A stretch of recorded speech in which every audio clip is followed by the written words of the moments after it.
Esta homilía llega a ustedes a través de Radio Claret América, el Instituto Bíblico Claretiano de las Américas y su estación hermana Bendita Eucaristía Radio en la ciudad de Fresno. Presentan Poniendo el Evangelio en Práctica con el Padre Manuel Villalobos, un programa para aprender a amar a Dios sin miedo. Iniciamos. Muy buenos días, muy buenas tardes, hermanos y hermanas que nos sintonizan a través de Radio Claret América y su estación hermana de Bendita Eucaristía Radio en la ciudad de Fresno. Reciban un saludo cordial en esta época de Navidad, en esta época donde pronto estaremos celebrando el milagro de la vida. Y por eso el título de esta homilía, de estos comentarios, es Un niño se nos ha regalado, un niño se nos ha dado. La alegría que expresa en estos momentos nos llena de efusión, nos llena de contento, el sabernos bendecidos en la persona del Jesús, de María, de José. Así que, hermanos y hermanas, esta homilía va a ser para el día 22 de diciembre, con la finalidad de que la persona pueda reflexionar en sus casas, meditar lo grandioso que es el Dios humanizado, el Dios que toma persona en lo frágil, en lo vulnerable, por puro amor. El amor de un Dios también nos debe de hacer reflexionar en el amor que debemos de tener hacia toda la creación de Dios. Antes de comenzar nuestra reflexión, les invito a hacer un alto en su vida, a meditar un poquito cómo estamos celebrando nuestra Navidad, nuestra espera, y pedirle a Dios que nos dé la gracia de saberlo descubrir en la vida frágil y vulnerable de todas las personas. Señor Jesús, tú que quisiste ser niño, que quisiste ser frágil y vulnerable, te pedimos que nos enseñes a cuidar a los pequeños, a los hermanitos y a las hermanitas. Te pedimos también perdón por las veces que les hemos fallado, por las veces que les hemos escandalizado, por las veces que le hemos robado su inocencia. Te pedimos que en este nacimiento tuyo nos vuelvas a conectar otra vez con nuestro ser niño, niña, para que podamos darte gracias por el don de la vida. Todo esto te lo pedimos por Cristo nuestro Señor. Amén. Y el Evangelio que la Iglesia nos invita a reflexionar está tomado de Mateo, de capítulo 1, del verso 18 hasta el versículo 25. El nacimiento de Jesucristo sucedió así. Su madre, María, estaba comprometida con José y antes del matrimonio quedó embarazada por obra del Espíritu Santo. José, su esposo, que era un hombre justo, no quería denunciarla públicamente, pensó abandonarla en secreto. Ya lo tenía decidido cuando un ángel del Señor se le apareció en suertes y le dijo: José, hijo de David, no temas recibir a María como esposa tuya, pues la criatura que espera es obra del Espíritu Santo. Dará a luz un hijo a quien llamará Jesús, porque él salvará a su pueblo de sus pecados. Todo esto sucedió para que se cumpliera lo que el Señor había anunciado por medio del profeta. Mira, la Virgen está embarazada, dará a luz a un hijo que se llamará Emmanuel, que significa Dios con nosotros. Cuando José se despertó del sueño, hizo lo que el ángel del Señor le había ordenado y recibió a María como esposa. Y sin haber mantenido relaciones, dio a luz a un hijo, el cual lo llamó Jesús. Palabra de Dios. Hermanos y hermanas, estamos en vísperas de Navidad. Estamos en vísperas de esta noche santa, noche gloriosa, donde nuevamente la liturgia y la palabra de Dios nos invitan a recapacitar en el Dios grande que se hace pequeño, que se hace vulnerable, que se hace frágil, que toma carne, que toma rostro, que toma una identidad propia, para que nuevamente la humanidad vuelva a soñar que es posible reconectarnos con nuestro Dios, que es posible volver otra vez la mirada al pesebre, a encontrar a José, a María y al niño, para que volvamos a ser responsables del cuidado que tenemos en este niño, en esta vida que se nos regala, una vida que va a estar desde sus inicios prácticamente expuesta al peligro, y esto es lo que Navidad se debería de significar. Cuidado hacia los vulnerables, a las personas pequeñitas, a los hermanitos, a las hermanitas. Cuidado para respetarles, para que crezcan en un ambiente positivo, libres de odio, de prejuicio, libres de maldad, sin violencia. Y las lecturas nos han estado invitando a reflexionar a que sí es posible apostarle a la paz, ¿verdad? Esta historia para nosotros puede resultar bastante extraordinaria y a veces difícil de comprender. Las historias donde aparece un ángel, aparece una virgen, aparece dando a luz a un hijo y una virgen que queda virgen, para nosotros puede resultar prácticamente imposible desde la lógica humana. Pero recuerden que estos textos, este evangelio supone un contexto, tiene una cultura, supone un entendimiento previo que lamentablemente no se dice dentro del texto mismo. Para nosotros resulta extraordinario, resulta prácticamente imposible que, primeramente, que Dios visite en la forma del ángel a la comunidad. Segundo, que este Dios o este ángel tenga un mensaje para una doncella, para una virgen. Y lo más difícil posiblemente es que una virgen, desde el punto de vista biológico, pueda dar a luz a un ser humano y quede virgen. Pero ese no es el tema del evangelio. Realmente el tema del evangelio es la intervención de Dios dentro de la humanidad. Y recuerden que para esto tendríamos que ponernos dentro del contexto de aquella cultura donde continuamente la gente de la época bíblica creía que estaba conectada íntimamente con Dios.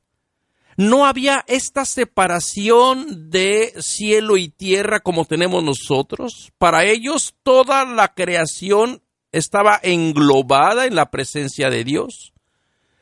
Y muchas personas, muchos seres angelicales podían visitar a los seres humanos. Incluso también los seres humanos podían visitar el ámbito donde reinaba Dios, porque no estaba la separación. No se podía no solamente se esperaba hasta que la persona muriera para llegar a la presencia de Dios. Tenemos varios casos en la Biblia donde Dios, por medio del ángel, se presenta a la humanidad. Recordemos, por ejemplo, en el capítulo 18 allá del libro del Génesis, donde Dios se hace presente a Abraham por medio de sus ángeles. También los ángeles que llegan a Sodoma y a Gomorra. Ángeles que continuamente están visitando a los seres humanos en varios momentos de la época del pueblo de Israel. Me viene ahorita a la memoria cuando la presencia de Yahvé Dios que visita al pueblo cuando está en Egipto, en el desierto. Si ustedes recuerdan esta epifanía, que Moisés ve la zarza ardiendo, Dios presente, Dios que ve, Dios que oye, Dios que escucha, Dios que se solidariza con el pueblo que no tiene vida. Entonces, esta imagen de un Dios que continuamente interviene dentro de la historia, porque la humanidad de Dios o la creación de Dios siempre ha estado acompañado de su presencia. Dios no ha creado a una comunidad y la ha abandonado. Estos dejaría de ser Dios. Dios es precisamente Dios porque se involucra dentro de la historia de la humanidad, dentro del mundo, dentro de la creación. Por eso es que es Dios con nosotros, que vamos a hablar enseguida, ¿no? También existe entonces esta idea del Dios de los ángeles que se hace presente dentro de la humanidad.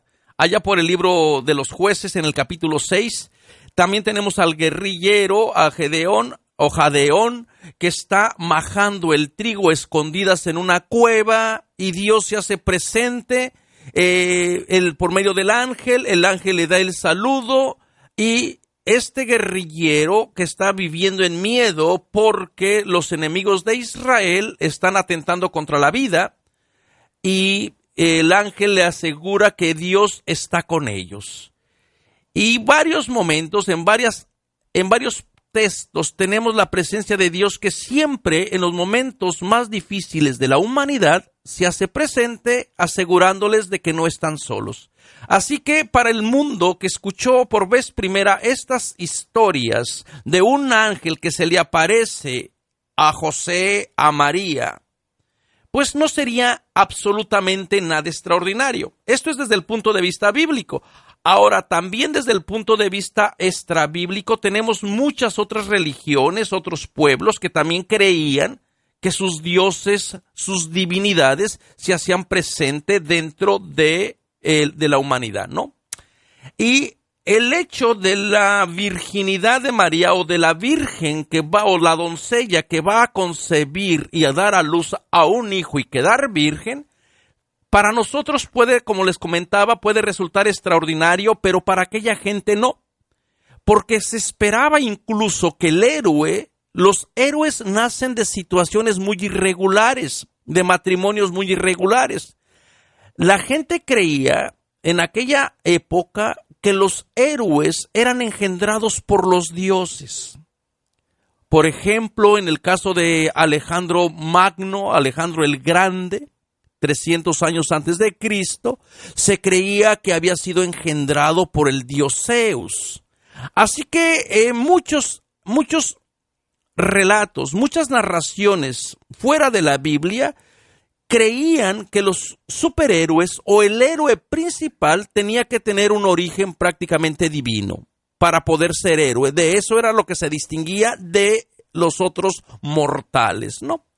Y por eso también en el nacimiento de Jesús van a aparecer estos signos que van a ir confirmando que el héroe prácticamente nace de una situación irregular, no como el resto de los mortales, pero con la certificación o la legitimación de que Dios está con ellos, ¿no?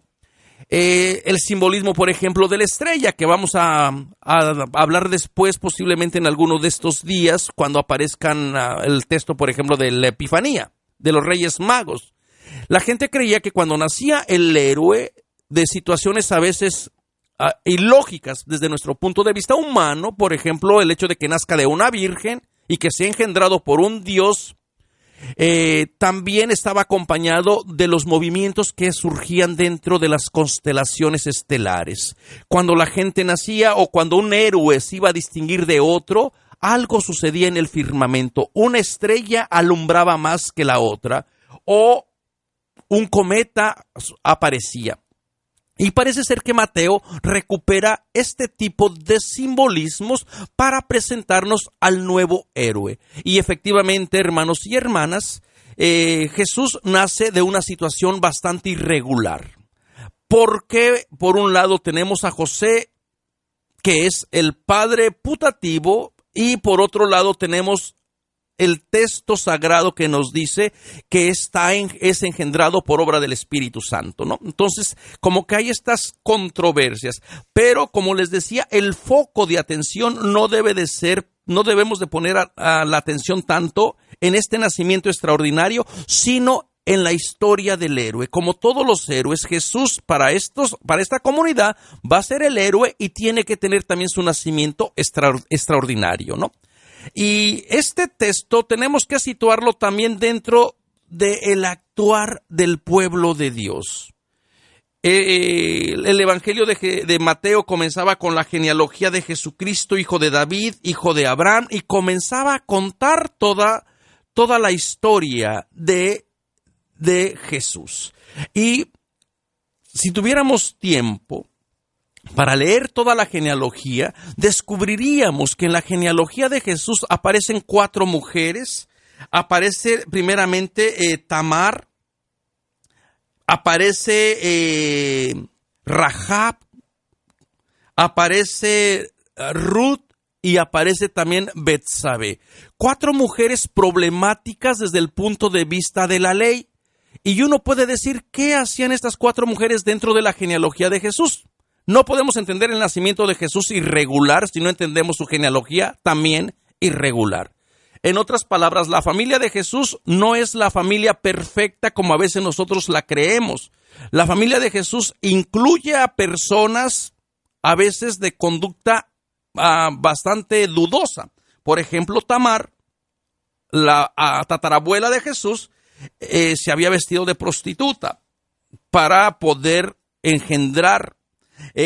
Rahab era la prostituta del pueblo de Jericó, que cuando llegaron los israelitas, escondió a los israelitas, y ese evento le ayudó a Rahab prácticamente a entrar dentro de la historia de la salvación. Betsabé, todos saben que Betsabé fue prácticamente violada por David. Cuando Betsabé estaba tomando el baño, David la vio y prácticamente la abusó, la llevó para el palacio y organizó la manera de deshacerse también del esposo de Betsabé, de Urías, matándolo, poniéndolo al frente de las tropas para que lo mataran, ¿no? Y la historia también de Ruth, la moabita, que no pertenecía al pueblo. Entonces, como que estas familias irregulares entran a ser parte de la familia irregular de Jesús. ¿Y cómo es que la familia irregular de Jesús también se hace presente ahora? Bueno, primeramente, el nacimiento sucede en este contexto de irregularidades. ¿Y con qué finalidad Mateo lo presenta? Con la idea de decir, la familia de Jesús está abierta a toda la gente. Todavía ni siquiera nace Jesús y prácticamente el héroe ya está creando conflicto, porque esto va a ser prácticamente todo el evangelio. Un evangelio que va a ser buenas noticias ¿para quién? Para las prostitutas, para los pecadores, para los excluidos, para la gente que no se cree parte de la familia, para la gente que no era bien vista. Para eso va a ser prácticamente la alegría del nacimiento de Jesús. Y claro, desde el punto de vista del judaísmo, de la comunidad que está desprendiéndose del judaísmo, le va a costar trabajo aceptar esa propuesta de Jesús. Y este es el Evangelio de Mateo, porque el Evangelio de Mateo se escribió para una comunidad judía procedente del judaísmo que cree tener la primacía, que cree tener todavía los privilegios de ser el primer pueblo escogido. Y parece ser que Mateo les está diciendo, tenemos que abrirnos para aceptar a otra gente que se va incorporando a la familia de Jesús. A los que nacen del Espíritu, a los que no nacen por medio de la sangre, tomando las palabras del Evangelio de Juan, ¿no? Los que nacen de la carne, los que nacen de la etnia, del grupo, los que vienen de la ley, pues qué bien, Dios tiene un plan para ellos. Ellos fueron los primeros, ellos y ellas fueron los primeros que escucharon la invitación de ser pueblo. Pero también hay personas que van a nacer del Espíritu, personas que van a nacer de lo alto, diría Juan, y a estas personas se van a ir incorporando también a la familia de Jesús. Y para estas personas, pues va a haber alegría, pero para los que nacen de la carne, los que vienen de la semilla de David, el rey ejemplar, pues va a haber conflicto, porque entonces la sangre, la pureza se va a ir mezclando, ¿no? Entonces, la escena del nacimiento de Jesús va a presentar estos conflictos, va a presentar estas realidades. María, recordemos cómo era el matrimonio en la antigüedad, en el mundo bíblico, consta de dos partes. El matrimonio no se da por enamoramiento, la gente no tenía oportunidad de socializar, los novios poco decidían en su matrimonio, más bien eran matrimonios arreglados. Los papás del novio y de la novia eran los que decidían el futuro de sus hijos, de la hija, todo en cuestión de la pureza de la sangre, de la semilla del pueblo de Israel, para que no se mezclara con otras semillas, con otras descendencias, con otras tribus, y lo más importante, para que la tierra no pasara a otros pueblos, a manos de otra gente extranjera. Por eso era necesario cuidar esta pureza, no solamente de sangre, sino también de no contaminar la tierra, de no entrar en aceptar otras personas que vinieran con otras creencias, con otros dioses, con otras ideas, porque podían contaminar y así podrían borrar la presencia de Yahvé en la historia de la comunidad. Entonces el matrimonio, el primer momento era el compromiso de estar comprometidos, y ya ese era un compromiso legal. solamente se esperaba que la gente cumpliera, los novios, la novia cumpliera la mayor de edad. ¿Cuándo sería esto? Al momento, en el joven, el momento de producir esperma, y en la mujer, en la niña, en el momento de comenzar su periodo. Así que la gente se casaba muy joven, prácticamente 13, 14 años ya estaban formados para hacer otra familia.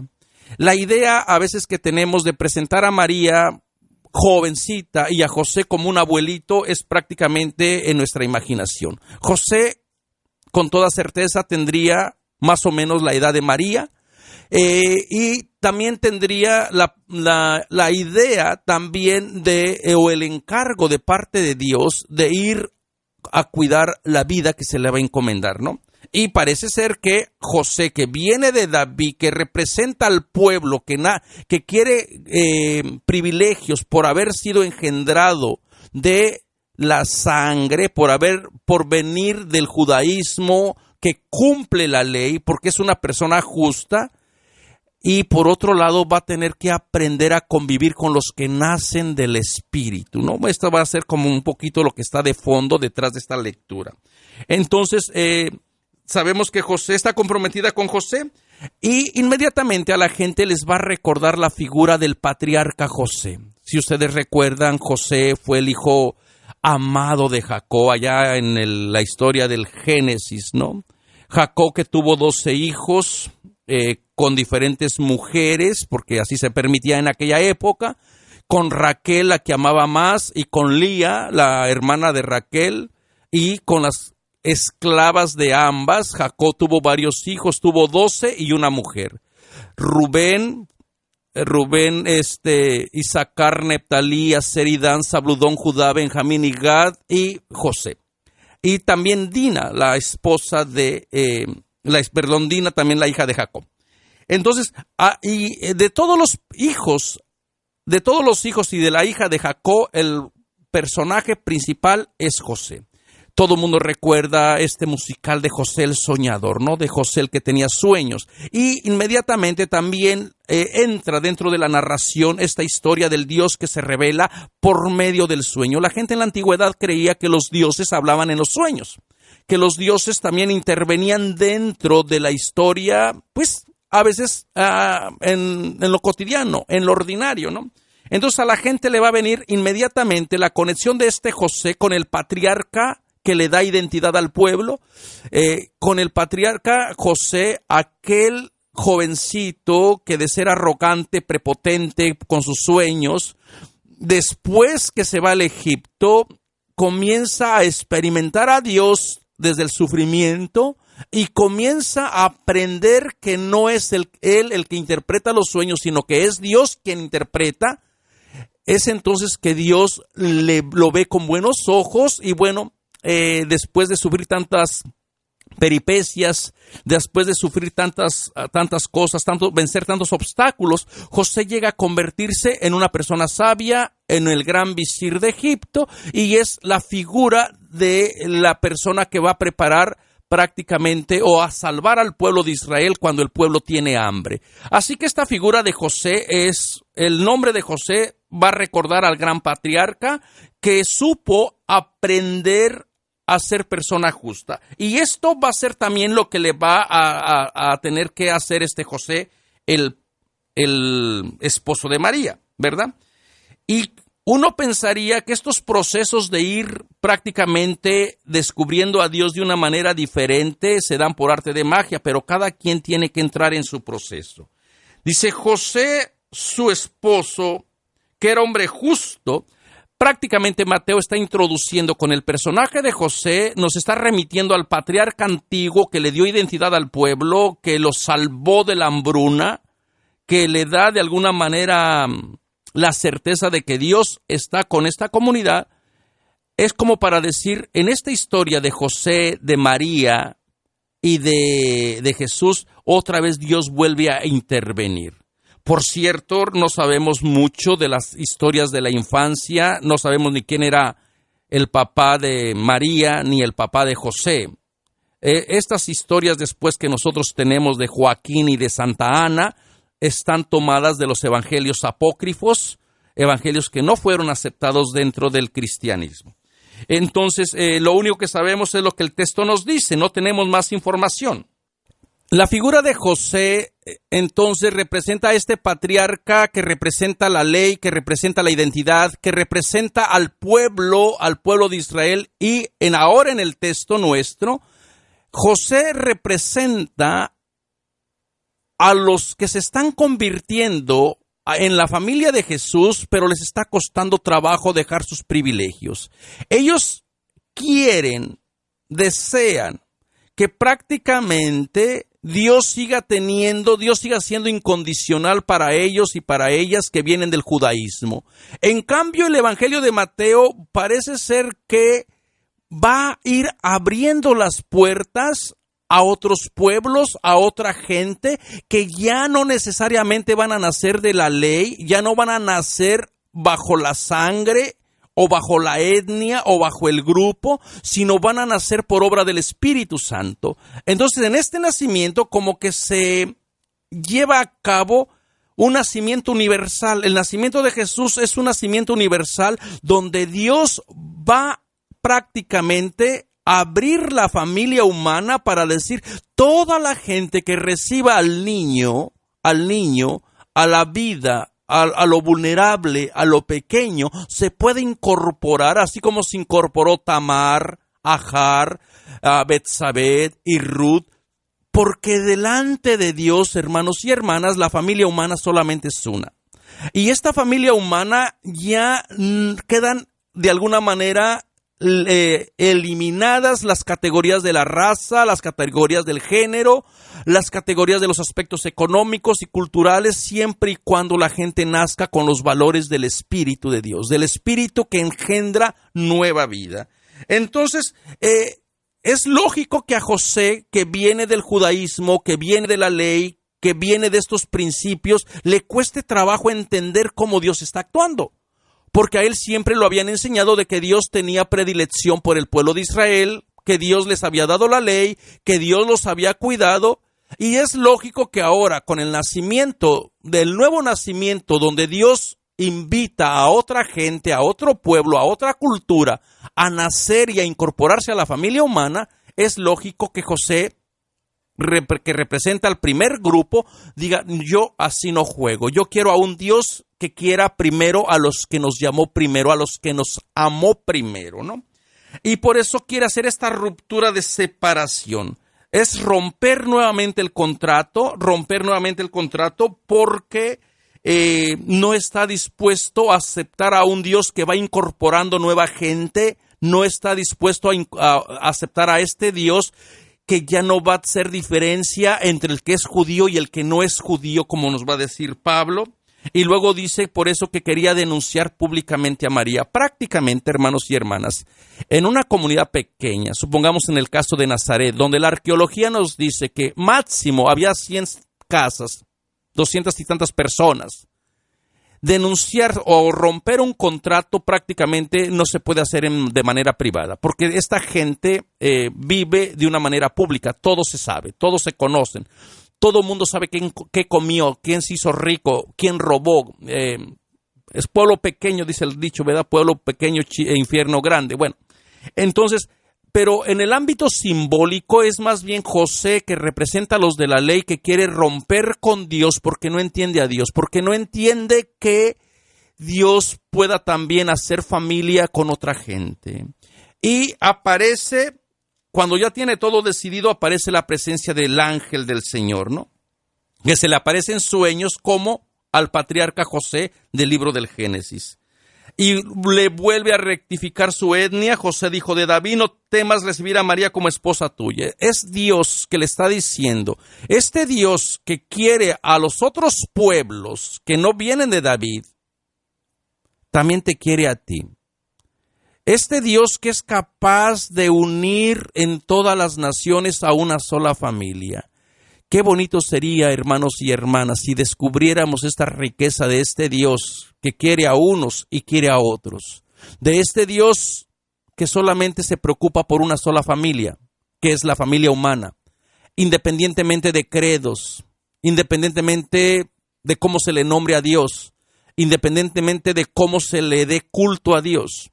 qué bonito sería si descubriéramos que Dios cuida de toda la creación y que en la nueva familia de Dios no hay primeros, no hay últimos, sino que todos y todas son invitados e invitadas a sentarse a la mesa, a compartir pan, a compartir historias, a hacer que la vida verdaderamente sea vivida en sus maneras diversas. Entonces es lógico que a José, que viene de este trasfondo judío, le cueste trabajo aceptar esta manera de entender de Dios.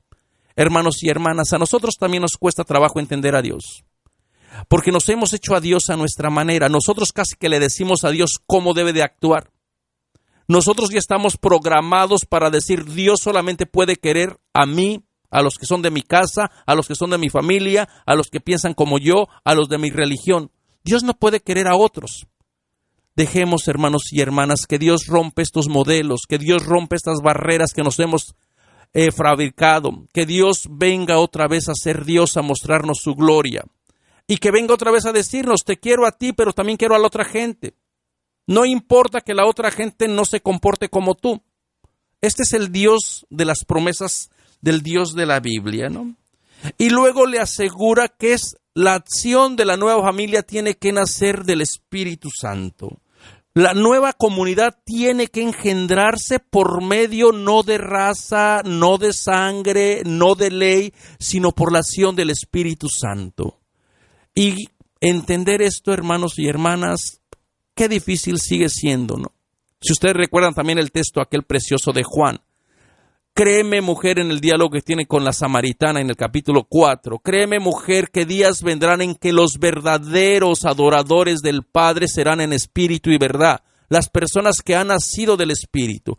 Esta propuesta, Jesús entonces, el nacimiento de Jesús es el modelo de la humanidad que rompe todas las barreras que separan las etnias, que separan las clases, que separan los géneros.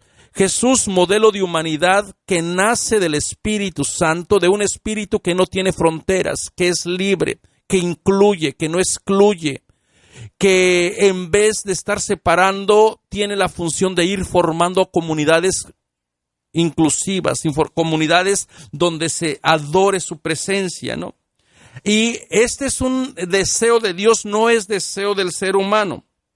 Y el deseo del nacimiento universal de Jesús es para salvar a la gente, no para condenar. Ojalá y que pudiéramos aprender esto, porque parece que lo primero que se aprende en el catecismo y se remachaca es la condenación, es el castigo. La finalidad del nacimiento de Jesús es para salvar. Y esta salvación se tiene que expresar por medio en el aquí y en el ahora. Una salvación que nos va a tener que llenar de alegría, ¿no? Y todo esto, fíjense, se hace para que se cumplan las promesas de Dios que no abandona su comunidad. Todo esto se hizo para que se cumpliera lo que Dios había dicho.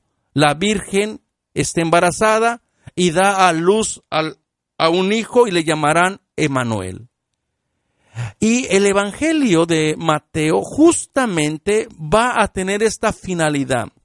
El nacimiento de Jesús es un nacimiento que trae salvación, un nacimiento que invita a la gente a experimentar el Dios del amor, al Dios cercano, al Dios humanizado, al Dios encarnado, al Dios Emmanuel, que quiere decir Dios con nosotros. Así comienza su Evangelio. A la mitad del Evangelio, Mateo nos va a decir, donde 2 o 3 se reúnen, ahí estoy yo, diciendo Jesús, ahí está Jesús en medio de la comunidad.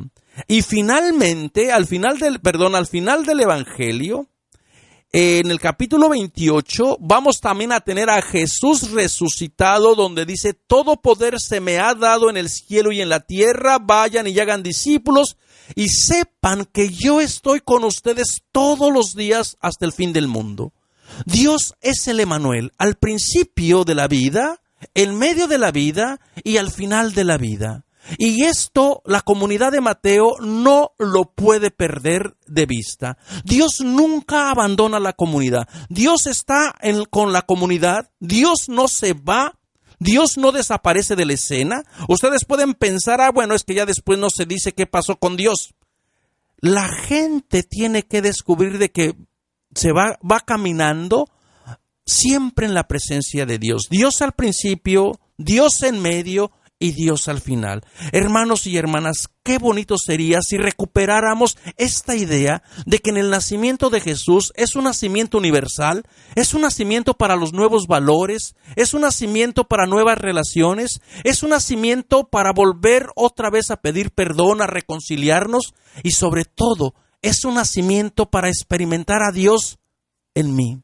Dios al principio de mi vida, Dios en las dificultades de mi vida y Dios al final de mi vida. Dios no se va, Dios está contigo, Dios te acompaña, Dios siempre está naciendo. Deja, hermano, que en esta Navidad, que en estos tiempos de armonía, de paz, de felicidad, esta presencia del Dios que está contigo te vaya iluminando, vaya siendo sagrada tu historia, vaya invitándote nuevamente a reconciliarte con tu familia, con tus parientes, vaya otra vez a experimentar este amor del niño que se te da frágil y vulnerable y que tienes una responsabilidad de cuidarle para que la vida siga. Así que, hermanos y hermanas, en este nacimiento maravilloso, extraordinario, este nacimiento eres parte de él. Y puedes también tú en este nacimiento nacer a entender a Dios de otra manera. Deja que este Dios con nosotros, se quede con nosotros, viva con nosotros. Es aquí donde necesitamos su presencia para que se transforme el odio en amor, para que las personas que no se hablan otra vez estrechen la mano como símbolo de amistad. En un mundo tan violento, tan caótico, en un mundo de guerras, de divisiones, de pleitos, de odios, dejemos nuevamente que el niño nazca como príncipe de paz, que nos vuelva a recordar otra vez que todos y todas somos hijos e hijas de Dios, con diferentes colores, con diferentes historias, con diferentes nombres, pero todos y todas formamos esta familia de Dios, de un Dios que está con nosotros. Hermanos y hermanas, que en esta Navidad Dios nazca en tu corazón, Dios se quede en tu corazón y Dios te vaya acompañando el resto de tu vida hasta que llegues a su presencia. Feliz Navidad, nos vemos la próxima semana. Los invitamos a escuchar más programas de crecimiento espiritual y emocional en radioclaretamerica.com y a seguir en YouTube a la Escuela Bíblica Claretiana de las Américas. Visite ibicla.org.